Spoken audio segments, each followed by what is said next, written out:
Ang kwentong ito ay hango sa totoong buhay. Karanasan ito ni Awing. Taong 1966, Hilabaan, Samar.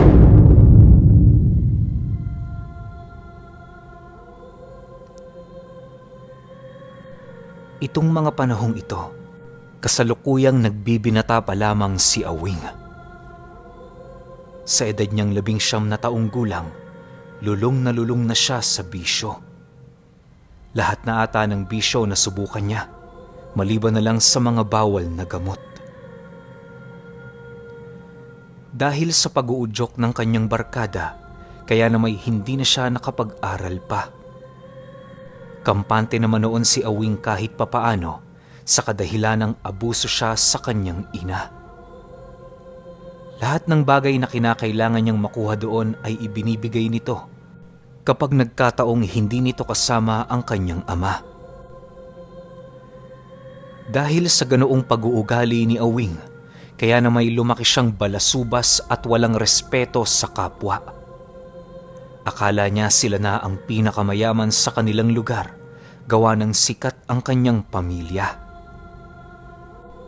Hindi naman talaga masasabi na sila ay mayaman. Tama lang, ang nanay niya nangangalaga ng kanilang tanim at hayop sa bukid, samantalang ang ama naman niya ay isang manggagamot. Marami na itong natulungan sa kanila, kung kaya't hindi maipagkakaila ang grasya na dumarating sa kanilang pamilya. Bagaman lihis sa kagustuhan ng kanyang ama ang tinatahak niyang buhay, wala itong magagawa dahil sa pagmamahal nito bilang kanyang magulang. Ang tanging ayaw lang nitong mangyari, mapasabak siya sa anumang gulo na magbibigay kahihiyan sa kanilang pamilya. Hindi naman ito gaanong inintindi ni Awing sa paniniwalang makakaya na niya ang anumang nais niyang gawin. Isang araw, habang tumatambay silang magbabarkada sa kanilang lugar, merong napadaang 2 binatilyong magsasaka. Pagdaan nito sa harapan nila, agad naman yung hinarang ng 2 niyang kasama. Iritableng tinanong nito ang mga magsasaka na parabang ayaw nitong dumaan yun doon. Nang mapansin ni Awing na medyo tumataas na ang tensyon, agad naman niya yung nilapitan at inudyukan imbis na awatin. Paulit-ulit nilang inilahad sa kanilang mga kaibigan na wala itong dapat ipag-alala dahil marami sila. Nang hindi na maatim ng 2 magkapatid na magsasaka ang ginagawa ng kanilang grupo, agad naman nilang binitawan ang kanilang mga kalabaw at buong lakas na pinagsasapak ang mga ito. Pagtama ng kamao ng isang binatilyo sa kanyang kasama, laking gulat na lamang niya nang bigla yung bumulagta ng wala ng malay. Ganon din ang ginawa ng kasama nito sa iba pa niyang mga kaibigan na sumugod dito para tumulong. Pagsilay ni Awing na siya na lamang ang natira, wala na itong nagawa kundi ang manatili sa kanyang kinatatayuan. Ano, lalabang ka? Sige, subukan mo. Hindi kami mag-aalangan sa'yo. Wala kaming pakialam kung anak ka pa ng albularyo. Wika ng isang binatilyo. Nang marinig niya ang sinabi nito, doon niya napagtanto na kilala ng 2 binata ang kanyang ama. Imbis na umatras na siya, ginamit niya pa ito bilang panakot laban sa mga taong kanilang pinagkaisahan. Ilang minuto pa ang lumipas, walang takot naman niyang nilapitan ang mga ito habang patuloy na inilalahad sa 2 ang kakayahan ng kanyang ama. Sa puntong yon, parang isang maliit na bata si Awing na idinadaldal sa kanyang mga kaaway ang mga magulang niyang walang kaalam-alam sa kanilang mga ginagawa. Nang mairita na ang 2 binata, buong lakas naman siya nitong sinuntok sa dibdib na siyang naging sanhi upang tuluyan na siyang bumagsak sa lupa. Pagramdam niya ng sakit sa kanyang katawan, Tanging pag-ubo na lamang ang kanyang nagawa habang tinitingnan ng kanyang palad na merong dugo. Sabi ko naman sa iyo wala kaming pakialam kung tatay mo albularyo. Isa kang kahihiyan para sa kanya. Akala mo ba tutulungan ka niya? Nagkakamali ka. Wika ng binata habang patuloy siya nitong pinagmamasdan. Matapos nitong makapagsalita, dali-dali naman yung umalis sa kanyang harapan. Nang mapagtanto ni Awing na wala na ang mga ito, agad naman siyang kumaripas ng takbo patungo sa kanilang bahay. Habang binabagtas niya ang daan, ramdam na ramdam niya ang pagkabali ng iilan sa kanyang mga tadyang. Pagsilay niya sa kanyang amang abala sa pagtatanim sa kanilang bakuran, agad naman siyang lumapit dito para humingi ng tulong. Tay! Tulungan niyo ho ko! Nabugbog ako sa baryo, Tay! Tulong! Wika ni Awing habang pilit na nagmamakaawa. Pagkarinig dito ng kanyang ama, kalmado lang naman siya nitong nilapitan. Takong bata ka. Hindi ka talaga nagtatanda. Ano na naman bang kabalbalan ang iyong ginawa? Sagot naman ito sa kanya. Matapos nitong makapagsalita, bigla naman itong inihipan ng 3 buhay na kataga ang kanyang kamay at mabilisan niyong inilapat sa dibdib ng kanyang anak. Taimtim din itong inihipan ng dasal ang noo ni Awing na parabang yun na ang gamot sa kanyang iniindang karamdaman. Pag-ihip nito sa kanyang noo, laking gulat na lamang niya na maglaho na parang bula ang sakit sa kanyang katawan. Matapos itong gawin ng kanyang ama, agad naman siya nitong inabisuhan na umiwas na muna. Kahit anong pag-uudyok niya ditong ipaghiganti siya, hindi siya nito pinapakinggan. Ayon sa kanyang ama, walang magandang maidudulot ang paghihigante. Mas lalo lang nitong palalalain ang mga bagay-bagay hanggang umabot sa puntong magkamatayan na kayo. Upang makaiwas sa anumang hindi pagkakaunawaan, mas mabuti nang unawain na lamang kung bakit nagawan ka ng pagkakamali ng iyong kapwa. Dagdag pa nito na kahit ano pang sabihin ni Awing, nasisiguro niyang ito ang may sala kung bakit siya nagkaganon. Simula bukas nais kong manatili ka sa bahay. Kapag sinuway mo ang utos ko, alam mo na ang mangyayari sa iyo. Inintindi kita sa loob ng mahabang panahon dahil ikaw ay anak ko. Pero sa puntong ito hindi na ako makakapayag pa. Masyado ka ng lihis sa landas na nais kong ipatahak sa iyo. Wika ng kanyang ama. Nang marinig ito ni Awing, wala na siyang nagawa kundi ang manahimik. Hindi na siya nagtangkapang sagutin ng kanyang ama sa kadahilan ng alam niya sa kanyang sarili kung ano ang magiging resulta nito. Bagaman malaki na siya, hindi niya pa rin maipagkakaila ang takot sa kanilang padre de pamilya. Sa lahat na ata ng tao na kakilala niya, tanging ang ama niya lamang ang nakakapagpanginig ng kanyang mga paa. Matapos ang kanilang pag-uusap, agad namang pumasok si Awing upang tumulong sa mga gawaing bahay. Kinahapunan, habang nagpapalipas sila ng oras ng kanyang ama, dumating ang 2 binata kasama ang isang matanda. Dali-dali itong pumasok sa kanilang bakuran nang wala man lang pasabi. Sa pagharap ng mga ito sa kanilang kinaroroonan, doon nasipat ni Awing ang 2 binatang bumugbog sa kanyang mga barkada. Nang akmang magsasalita na siya, agad naman siyang pinigilan ng kanyang ama. Alam ko na ang sasabihin mo. Sila ang nakaaway mo, hindi ba? Tingnan mo nga naman. Nakahanap ka din ng iyong katapat. Sa dinami-dami ng pwede ninyong gawa ng kalokohan, abay mga pamangking ko pa. Wika ng kanyang ama. Pasensya na ho kayo, Ninong ah. Hindi namin napigilan ng anak nyo kanina eh. Paano ba naman kasi? Grabe ang panguudyok ng kanyang mga barkada. Hayaan nyo, ano man ang nais nyong gawin sa amin bilang parusa, malugod namin tung tatanggapin. Wika ng isa sa mga binatilyo. Hindi na. Tama lamang sa kanya ang ginawa ninyo. Tsaka baliwala din naman kung paparusahan niya pa kayo. Ganito na lang, upang makabawi kayo, isama nyo ito sa bundok. Ipakita nyo sa kanya kung ano ang ating pamumuhay. Malay natin, magbago pa itong si Awing. Naniniwala ako, hindi magbabago ang tao hanggat hindi niya patuluyang nauunawaan ang kagandahan ng mundo. Sagot naman ng kanyang ama.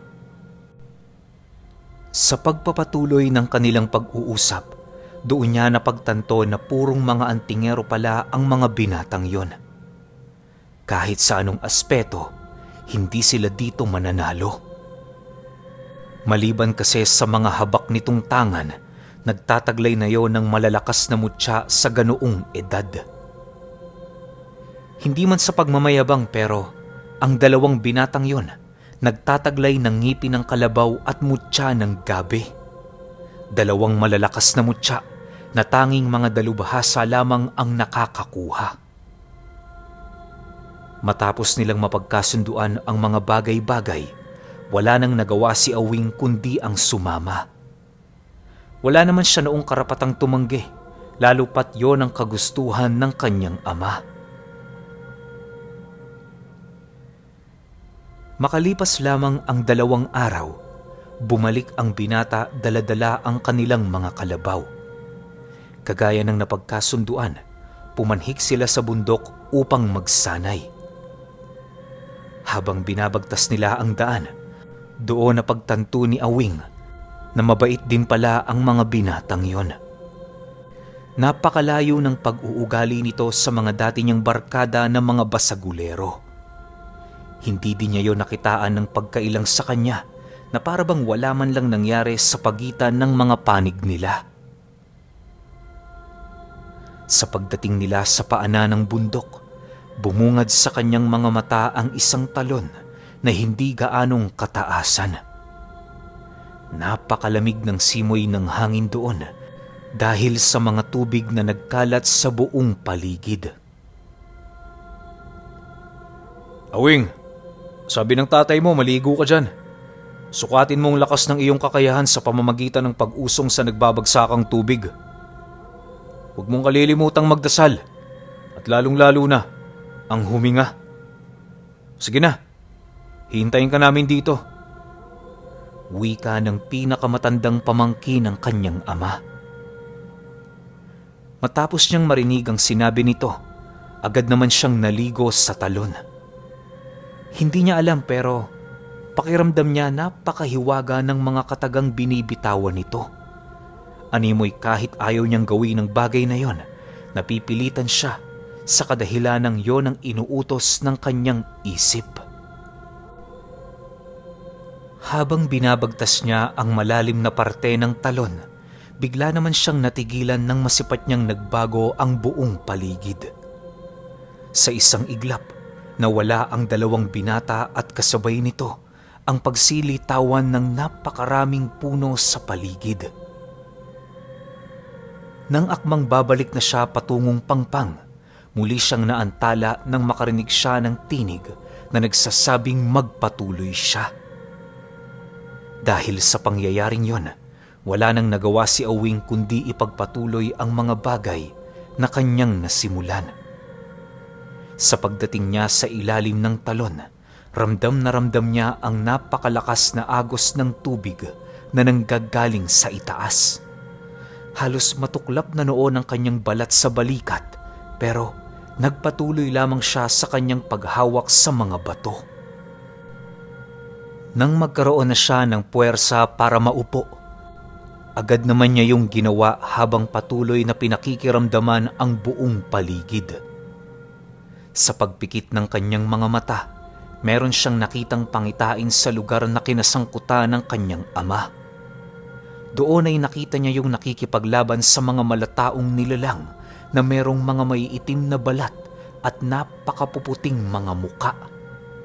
Hubot-hubad ang mga ito at meron yung daladalang matatalas na mga kahoy. May buntot din ang mga nilalang na yon at meron itong pakpak na maihahalin tulad mo sa mga uwak.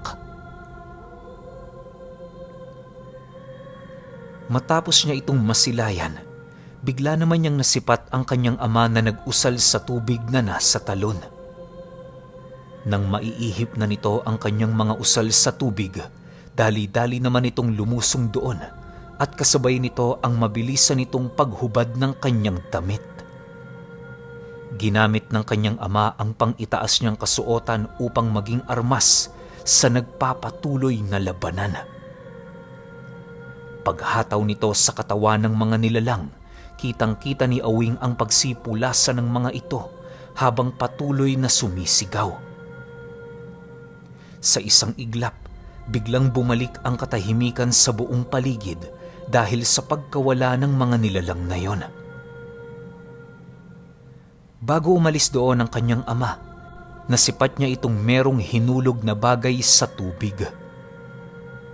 Matapos niya yung makita, laking gulat na lamang niya nang bigla niyang maramdaman ang paghatak ng kanyang kaluluwa.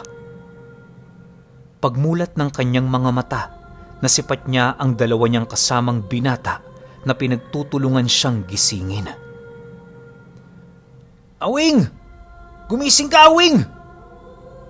Sigaw nito habang pilit nitong iniaalis ang mga nainom niyang tubig. Sa pagbalik ng ulirat ni Awing, dali-dali naman siya nitong pinatayo upang maisuka niya ang lahat ng tubig na kanyang nainom. Matapos yan, doon na nagkwento ang dalawa tungkol sa mga bagay na nangyari.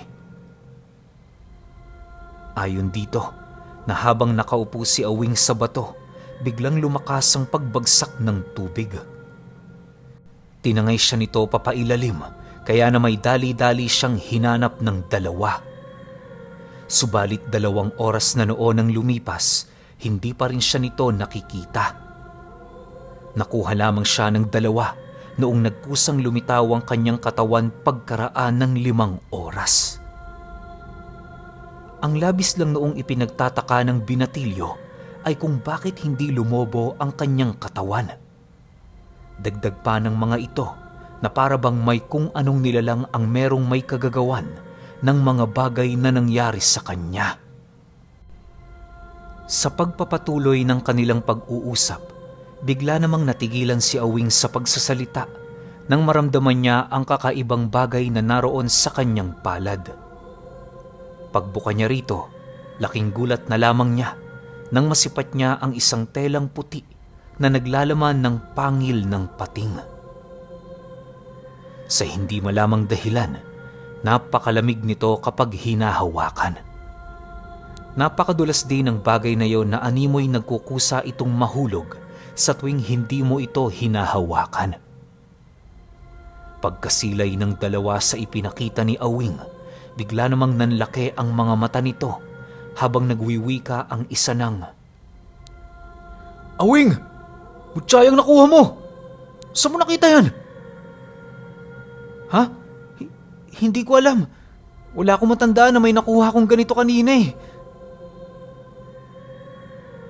Nang marinig ito ng dalawa, minabuti nitong umuwi na muna sila upang maipakita ang kanyang nakuha. Habang binabagtas nila ang daan, ipinaliwanag naman ng dalawa sa kanya kung ano ang gamit na yon. Nasisiguro kasi ng mga ito na minsan na yung tinangan ng kanyang ama noong mga panahong binata pa ito. Marami din kasing nakaaway ang ama niyang yon, kung kaya't napilitan niyong kumuha ng isang mapusok na mutya. Para sa mga hindi nakakaalam, ang pangil ng pating ay mabisang pangontra laban sa lahat ng elemento na nasa kaliwa. Bagaman marami ang pangil nito, nag-iisa lamang doon ang mutya. Sinasabi ng matatanda na para makuha ang mutya ng pangil ng pating, kinakailangan mong magpalaot sa pagsapit ng 12:00 ng gabi ng Huwebes Santo. Yun lamang kasi ang natatanging oras na pagpapakita ng mga maharlikang kataw na naninirahan sa dagat, ilog, sapa o talon. Ang mga nilalang na yon ang nagbabantay sa alagang pating ng diwatang naninirahan sa ilalim ng mga nasabing anyong tubig. Subalit kahit mahanap mo ang eksaktong kinaroroonan ng mga ito, hindi pa rin doon natatapos ang pagsubok. Kapag nasipat ka ng mga kataw na merong paghahangad na kunin ng mutya, haharapin ka ng mga ito at pagtutulungang dalhin sa kaila-ilaliman ng karagatan. Marami na ding antingerong sumubok na kunin ang ganoong mutya, pero lahat ng mga ito ay nagkandabigo. Tanging ang ama lamang noon ni Awing ang matagumpay na nakakuha sa bagay na yon.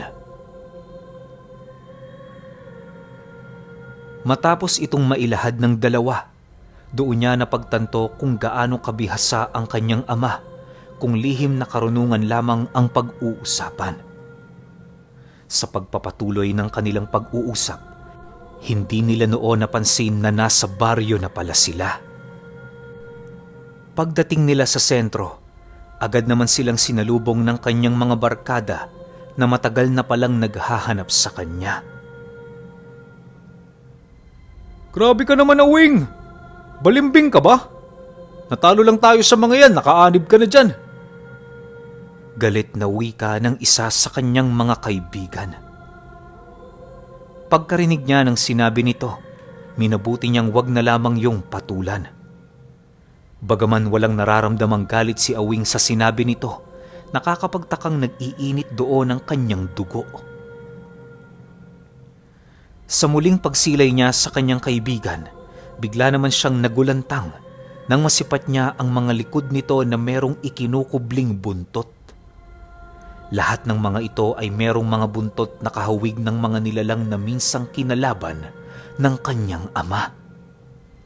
Walang sabi-sabi, buong tapang naman niya yung tinanong ng, "Anong uri kayo? Hindi ako naniniwala na mga ordinaryong tao kayo." "Ha? Ano bang pinagsasasabi mo? Kami to, mga kaibigan mo." Pagpupumilit naman sa kanya ng lalaki. Sa pagpapatuloy ng kanilang pag-uusap, bigla naman siyang natigilan nang hawakan siya ng dalawang binata. Napapansin kasi ng mga ito na dahan-dahan nang tumataas ang tensyon sa pagitan ni Awing at ng kanyang mga dating kaibigan. Ilang minuto pa ang lumipas, nagpatuloy pa rin ang sagutan ng mga ito hanggang sa dumating ang puntong hindi na naatim ng kanyang mga kabarkada. Sa isang iglap, biglang namula ang mga mata nito at nagkaroon yon ng napakatalas na mga kuko. Pagsilay doon ng dalawa niyang kasama, mabilisan naman siya nitong hinatak papalayo habang patuloy na nag-uusal. Ang dalawang kalabaw nilang dala, sinugod na ang mga nilalang na yon upang mabigyan sila ng pagkakataon para makalayo. Subalit sa kabila ng lakas ng dalawang kalabaw, nakakapagtakang hindi nito napigilan ang mga dati niyang kaibigan. Animoy nagkaroon ng hindi masukat na liksi ang mga ito na siyang naging sanhi upang magawa nilang mailagan ang lahat ng pag-atake ng dalawang hayop. Sa paglapit ng mga nilalang na yon sa kanyang harapan, doon na tuluyang nasipat ni Awing ang tunay nitong mga anyo. Halos hindi niya naisip noon na ang mga barkada niyang matagal niya nang kakilala ay hindi mga ordinaryong tao. Pagsilay ng dalawang binatilyo na maaabutan na sila ng mga nilalang, agad naman itong kumuha ng patpat at walang habas na pinagpapapalo sa mga ito. Dahil sa lakas ng ngipin ng kalabaw, kung kaya't ramdam ng mga nilalang ang pagtama ng patpat sa kanilang mga katawan. Ilang minuto pa ang lumipas, bigla namang natigil ang kanilang paglalaban nang dumating ang ama ni Awing. Pagsipulasan ng mga nilalang, Dali-dali naman sila nitong inalalayan pabalik ng kanilang tahanan. "Ano, Awing? Nakuha mo ba?" tanong ng kanyang ama. "Ha? Ang alin? Ito ba, tay?" sagot naman niya rito habang ipinapakita ang pangil. Nang masipat yon ng kanyang ama, agad naman siya nitong niyakap habang nagwiwika ng, "Noon pa man hindi talaga ako sa iyo nagduda. Inilibing ko ang pangil na yan sa talon bilang regalo sa iyo kung ikaw man ay maghahangad na tahakin ang landas na dinaanan ko. Masaya ako para sa iyo, Awing. Napakasaya ko." Sa pagdating nila sa kanilang tahanan, agad namang isinagawa ng kanyang ama ang ritual para sa pangil. Habang ginagawa niya ito, doon na pag-alaman ni Awing na ang mutya na yon ang magtataboy sa mga nilalang na matagal na nilang kinakalaban sa kanilang baryo. Dagdag pa nito na dahil sa pagkuha ni Awing sa bagay na yon, muling manunumbalik ang kapayapaan sa kanilang lugar. Doon din niya napag-alaman na kaya lang naman siya hinayaan ng kanyang ama na maligaw ng landas sa kadahilanang naging abala ito sa pagkukuha ng mutya ng pangil ng pating. Matagal na panahon din ang ginugol ng ama niyang yon bago nito tuluyang naunawaan na si Aying na ang bagong nagmamay-ari sa gamit na minsan niyang iniwan. Matapos maisagawa ng kanyang ama ang ritual, agad naman niya itong pinakawalan sa himpapawid. Pagsapit ng gabi noong araw na yon, nakarinig sila ng mga nilalang na nagsisigawan habang patuloy na tumatakbo papalayo. Alam niyo ba, pagsapit ng umaga, halos mga lahati na ang populasyon sa kanilang baryo. Lahat ng mga lumikas ayon sa kanyang ama ay kaanib ng mga nilalang na matagal na nilang kalaban. Hindi ko nasasabihin kung anong uri sila sapagkat mariin itong ipinagbawal ni Awing. Makalipas ang ilang taon, namuhay bilang albularyo si Awing sa kanilang lugar. Sa tulong ng kanyang ama, naging isa siyang mahusay na albularyo na nakikipaglaban sa iba't ibang uri ng nilalang na nasa panig ng kaliwa.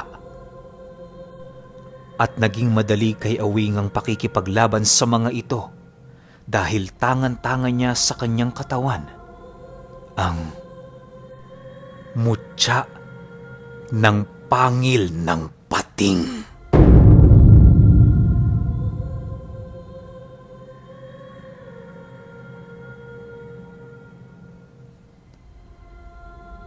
Okay, opinyon ko sa kwento.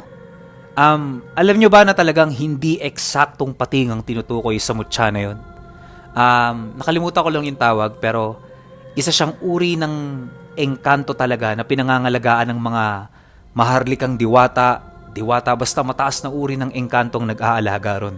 Usually engkantong tubig yun. Tapos nakukuha lang rin yun sa ilog. Ito, isipin ninyo.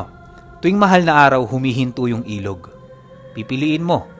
Kukunin mo yung mutya ng tubig na nandun lang sa ilog, sa ibabaw lang, o lulusong ka sa pinakamalalim na parte ng ilog para hanapin tong nag-iisang mutya ng pangil ng pating. Yung kasi yung tawag eh.